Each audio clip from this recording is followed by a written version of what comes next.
Welcome back to Ivanti Security Insights, where best practice security meets real-world workplaces. I'm your host, Ashley Stryker, and with us today is Chris Gutt. Why did I stumble over your last name, Chris? It's only been 5 months. Yeah, surprisingly, but I'm not going to hold it against you. I've been called worse, or, I do have some people who have gotten my name confused with Gotti instead. They think the L on the end is actually an I.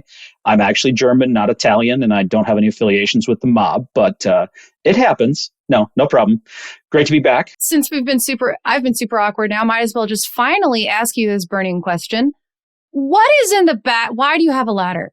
Why do you have a ladder in your office? I'm just really confused and have been confused. Okay. Yes, it is a ladder. So any of you who, have a spouse or significant other who has seen something on Pinterest or something like that, and they decide to, reuse something instead of getting id of it. So this ladder was at the point where any of you who have owned the classic wooden ladder, it got unsafe. It was, wobbly. It needed to go. And we replaced it with more of an aluminum kind of thing that was much more stable. Well, she didn't want to throw it out.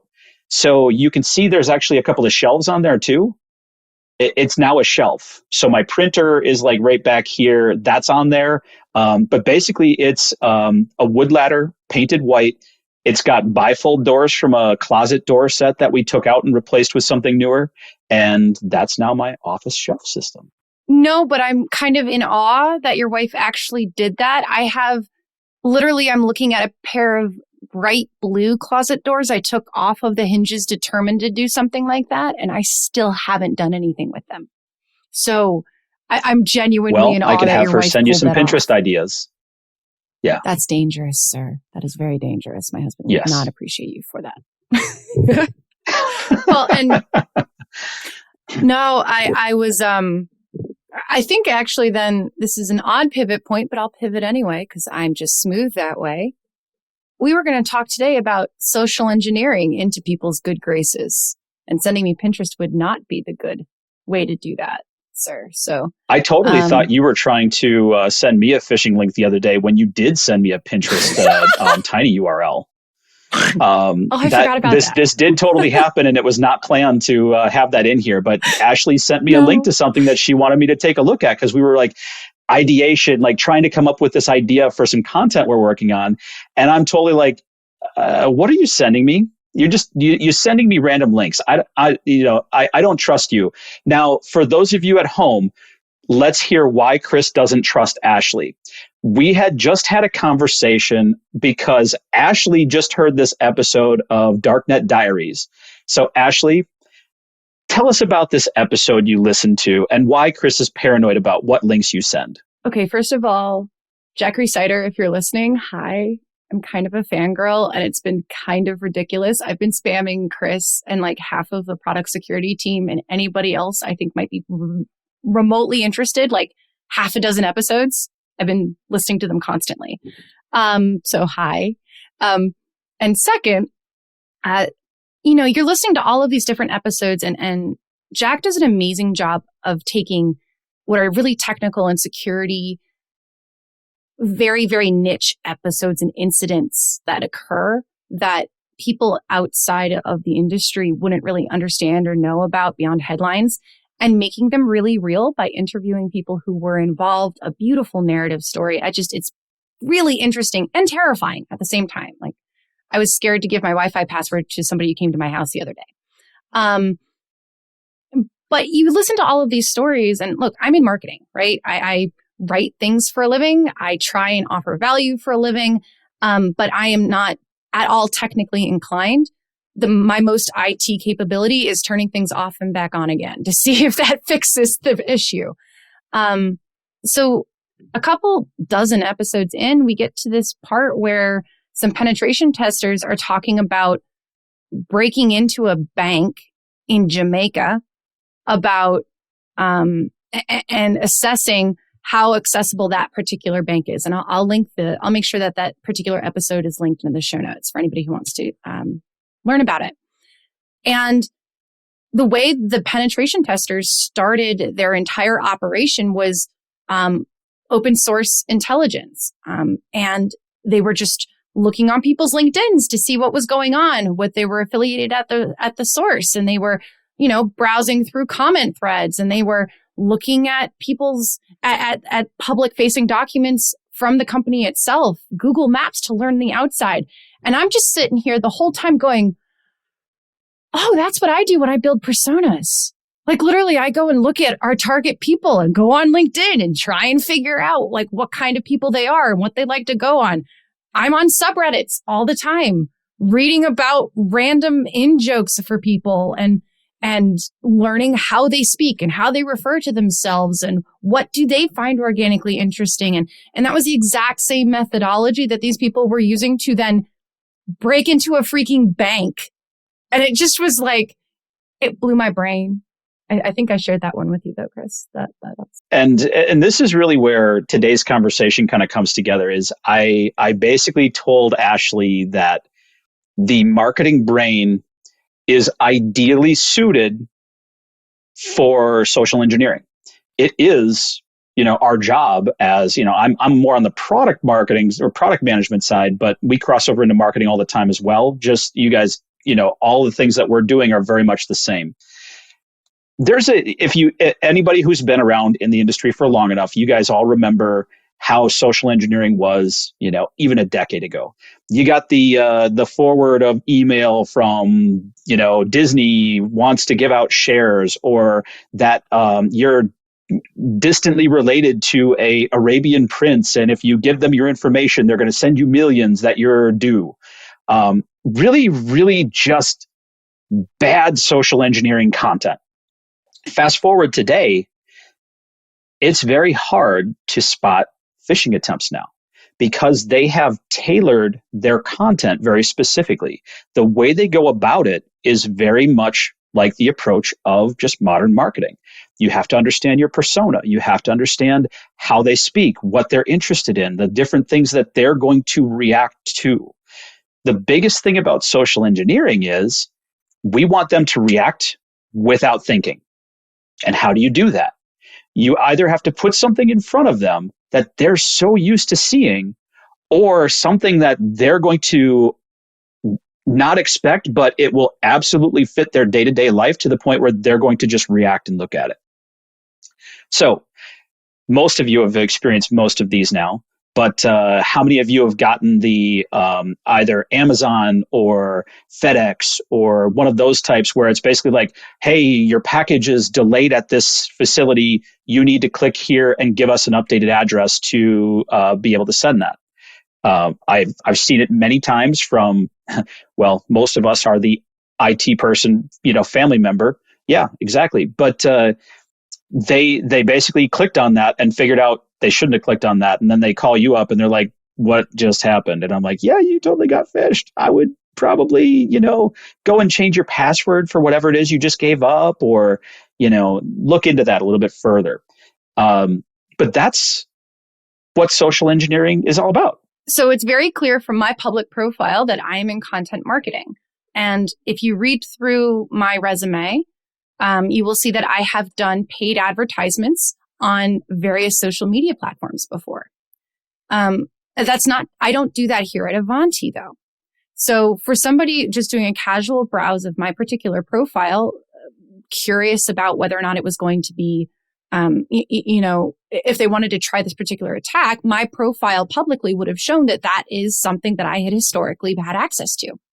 And so I look at my Ivanti email on my phone, on my Outlook on my phone, and I get a notification from what appears to be Facebook Business Services saying, as a reminder notification, your email, your ad platform is being shut down. Click on the button in the middle to reconfirm and clear up whatever the problem was. And it was using language and a color palette that I remembered from when I was managing Facebook business. Thank Jack, I owe you one here. Right underneath that button was the part that actually got my alarm bells going off, which was, if you don't act within 24 hours, your entire ad platform will get shut down. And I remembered on the episode about phishing, if you can induce that panic moment, that urge to act immediately, that there's some sort of time crunch or urgency placed on that, that's a sign that it might be a phishing attempt. And so I forwarded it to the woman who is in charge of our ad platforms so that, because she has direct access to them and wouldn't have to click on the link to make sure that we were safe. And then I forwarded it to the security team and went, hey, I think this might be phishing, but I'm not sure. And they replied back and said, yes, they normally don't send from @gmail.com. And I said, I'm on my phone. I couldn't see that. So copying it was brilliant. And I felt like a goon because if I had seen it was like Facebook services @Gmail or whatever, but they had spoofed the who it's from, that metadata. And as a marketer, I mean, I've done that myself, honestly. A lot of marketing is definitely skirting on the edge. So we actually had a conversation, Ashley and I, about how to turn a marketer into a threat actor. And Ashley shared another story with me about how she actually pretty much kind of did this to her boss one day. Not this boss. This is like a previous boss. Yeah, this is a previous position, first of all. So Rachel, I haven't done this to you. Second, I strongly object. I strongly object with the word to. I did it on behalf of. So your boss was complicit in this little episode? Maybe. You're hesitating. I'm hesitating pretty hard. It's sounding like, Ashley, please tell the story of how you basically socially engineered your organization to thinking you were your boss for a day. I was at a new job and they had an old email database. If you're in marketing, you know that emails generally tend to age fairly quickly. You tend to see about 33% attrition. 1 out of 3 emails in your database is going to be defunct, bad. They don't want to hear from you anymore about every 6 months or so. So cleaning your database is really important because the more emails that you have that then engage with your emails, the more likely it is that the emails from your send box are going to make it into the inbox of the people you actually want to talk to. I personally do not spam people, and I like actually talking to interested and engaged parties. So I prefer having a very clean email database. And so part of my responsibilities at my new job, I was at an agency, I was mostly doing external client work, but some of my responsibilities included our own marketing and getting some pieces of that off the ground. And I look at our database and nobody has sent an email for something like, 2 years since like the pandemic started because they were in survival mode. And they were finally in a place they could kind of get reestablished. So nobody had really heard from us in 2 years. There were people who had engaged with us for months before that. So I started trying to clean the database and I sent my boss a list. This is where I think that she is partially complicit in this. I sent my boss a list and said, I want to scrub all these emails and take them out of the database and not have us send to them anymore. And I'm just going to do that. Is that okay? And she said, wait, why don't you let's try a re-engagement campaign to see if maybe any of them want to kind of play with us. And I said, oh, of course. Yes, let's do a last chance email, basically, to see if anybody, like, you haven't heard from us in a while. This is my last chance email. Let me send this to you. And I was kind of framing it up and was trying to think of, now, I will back up here to justify my actions here a bit. My boss had verbally said to me, we need to check up on these people to make sure that they're still around. This is tacit and implicit permission, in my opinion. Well, we can debate this, but that's where I was going with this. So then the week before, I had gotten a kind of bad email from somebody, another marketer, who was pretending that their boss had forwarded an email. The email I got from them looked like a forward. So the original email was spoofed to look like somebody had asked, hey, what has Ashley been doing lately? And, can you check in with her? And then the account manager that had been assigned to my lead status account had emailed me with their program saying, hey, so-and-so asked me to check in on you. You want to have a demo call? And I started just ripping this thing apart. So I actually replied to this person and just was like, okay, look, the signatures aren't matching. Your subject line is weird. the way I wrote my name in there is not how I would write my name. Like the text is completely different. The formatting when you get a forward is different in this program than how you have it laid out here. This was clearly designed and bad on you. In the back of my head, I'm going, I could do this better. So what do I do? Fast forward a week or so, I have this assignment, and the email database actually has all of my boss's responses to clients and all of the email interactions stored. I went in there and studied how she spoke, how she liked to ask for things, how she liked to sign off. I actually went and I studied that and composed something that sounded almost like her. Not perfect. She liked to tweak things incessantly. So, but it would pass. And then I pulled in personalization tags of a first name or last name or a company or whatever we had in the database to be able to match up and have it be, hey, have you heard from so-and-so from such and such a place? Check in and see if they want to schedule some time on my calendar. And then I took that email and I actually, we all had the same signature block. And I wasn't sure then how it would look like within Gmail, because that was our email client at the time, for an email to forward one from another. And I wanted this to look like it was being sent from my personal Gmail account. So I actually went and forwarded emails back and forth to myself in my own Gmail account to see how the email would be laid out, and then replicated that within our email client sent.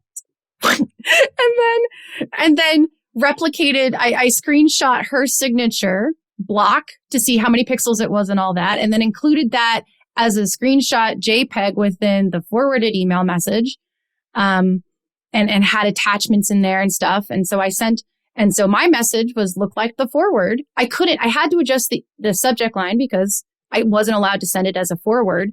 But unscrupulous people could send it as a forward. I wasn't allowed to. And technically she had asked me to check up on all of these people. So, I'm like, hey, Roxanne's, I'm new to the company. Roxanne has asked me to check in and see how you're doing. She wanted to know if you wanted to schedule time. You want to? And I shared her meeting link in that.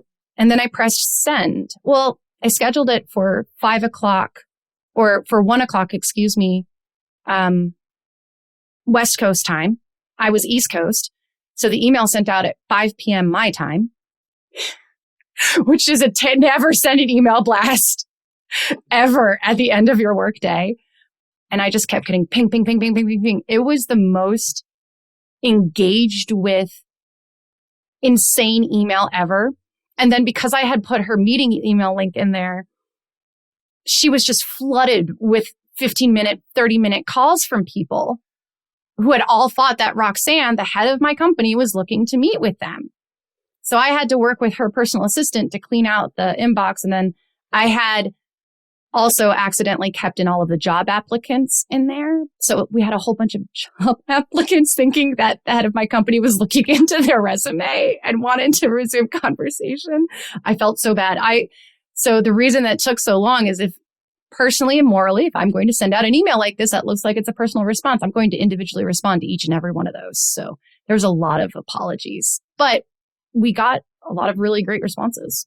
Long story short, if we teach Ashley how to spoof a mail server, basically spoof that mail client, and how to add in a malicious payload into that link that she would have provided, she basically socially engineered an excellent blast out to a targeted audience. You're right. Because I can actually spoof the link. That's actually really easy to do. It's not too difficult. And this is the thing is threat actors. I truly believe most of these threat actors are now employing somebody with either a marketing background or a good marketing mindset. And if they aren't, well, they could probably take my recommendation and hire a good marketer. Just don't tell them why you're hiring them, and use that to your advantage, because the marketing brain is ideally suited for social engineering. my CISO is going to shoot me next time he sees me by giving threat actors good ideas. I was about to say, and I do not have access to any of our emails. I just write them here.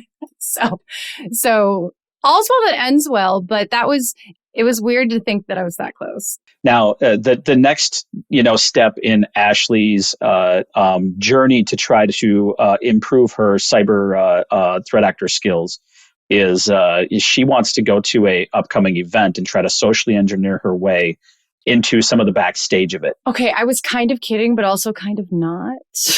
I think we'll give everybody an update after that event to let them know whether Ashley gets arrested or not. I'm not going to get... My boss would kill me. I'm not getting arrested, and you're paying bail if I do. That's the deal. if keep an eye on the scanners. I don't know about that. If I get arrested, you'll also know who paid my bail money. This, though, is going to set us up for our next episode. We are going to actually bring on a new cast member to the Ivanti Security Insights podcast. We're going to bring on Amanda Wittern, who is our deputy CISO and also a guest speaker.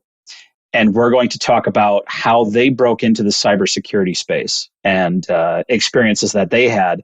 And maybe we might have to throw a poll in there or something like that to rate whether or not Ashley would make for a credible social engineer, or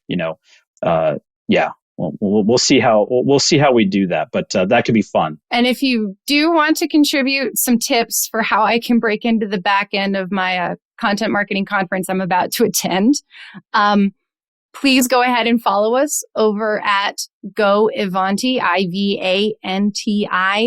And for links to the mentioned resources on this episode, including the beloved Jack Resider and his Dartneck Diaries, seriously, I'm a groupie, as well as some of the other resources, including books that Chris's entire team has recommended to me, and I have saved on an Amazon wish list of how to become a social engineer. I will make sure those links are all put in there. You're going to have to find the police scanner info to keep an eye on my upcoming arrest. You'll have to find that on your own. But please, the show notes will have all those resources on your podcasting platform of choice. And honestly, marketer to a listener, please do me a favor. If you did find this conversation at least marginally interesting, even just a little bit, please go ahead and share this with your teams, mates, colleagues, whoever. Secret hint, the algorithms for the podcast love it when more people listen. That's how shows get found and discovered and more highly rated. It's not the ratings. It's literally the listens and downloads. So if you could, please take a second, share this link with somebody you think would really appreciate it. And with that, I think we're signing off today. Stay safe and talk soon.